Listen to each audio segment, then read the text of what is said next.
ఆత్మకూరులో కొత్తగా నిర్మించిన బీసీ బాలికల రెసిడెన్షియల్ కాలేజీలో బిల్డింగ్లో సౌకర్యాల కల్పనకు అన్ని ఏర్పాట్లు పూర్తి చేసినట్లు రాష్ట్ర మంత్రి ఆనం రామనారాయణ రెడ్డి చెప్పారు. ఆత్మకూరులోని పాలిటెక్నిక్ కళాశాలను ఆయన సందర్శించారు. విద్యార్థులకు అవసరమైన తరగతి గదులు, బెంచ్ల ఏర్పాటు, తాగునీరు, మరుగుదొడ్లు, హాస్టల్ వసతి సౌకర్యాలను ఆయన పరిశీలించారు. ఈ సందర్భంగా హాస్టల్ ఏర్పాటుకు అవసరమైన అన్ని వసతి సౌకర్యాలు పూర్తి స్థాయిలో సమకూర్చాలని సూచించారు.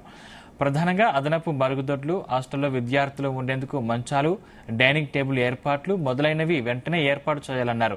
ఈ విద్యా సంవత్సరం నుంచి ఆత్మకూరు బీసీ బాలికల రెసిడెన్షియల్ పాఠశాలను ప్రారంభిస్తున్నట్లు మంత్రి చెప్పారు. మంత్రి వెంట గురుకుల పాఠశాల ప్రిన్సిపాల్, స్థానిక ప్రజాప్రతినిధులు ఉన్నారు.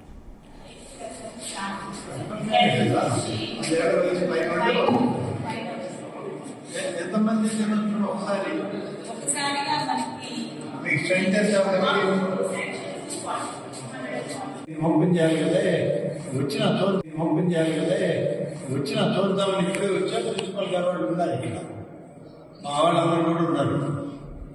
ఇక్కడ ఏంటంటే మనకి టాయిలెట్ షార్టేజ్ ఉంది. ఉన్న టాయిలెట్స్ లో 10 ఉన్నాయి. 240 స్టూడెంట్స్ అడ్మిషన్ రేట్. 1:10 రేస్ అయితే 24 కట్టాలి. ఇప్పుడు 10 పోతే ఇంకో 14 టాయిలెట్స్ కావాలి. తర్వాత ఇవి కాకుండా స్టూడెంట్స్ ఇవి లేవు, కార్డ్స్ వాటి బెడ్స్ లేవు. గవర్నమెంట్ తీసుకున్న రూమ్స్ అయితే ఉంటాయి, కానీ కార్డ్స్ వేయాలి కదా, 240 కార్డ్స్ గర్ల్స్ స్టూడెంట్స్ కదా.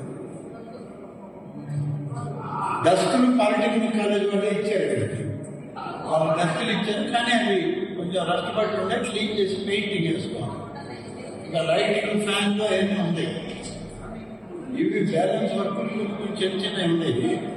అవి అంతా కలిసి ఒక 4-5 డేస్లో చేసేస్తారు.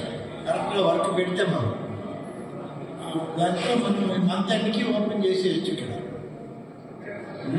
ఈ బ్యాలెన్స్ వర్క్లకి వాటికి వాళ్ళకి ఫండ్స్ కావాలి.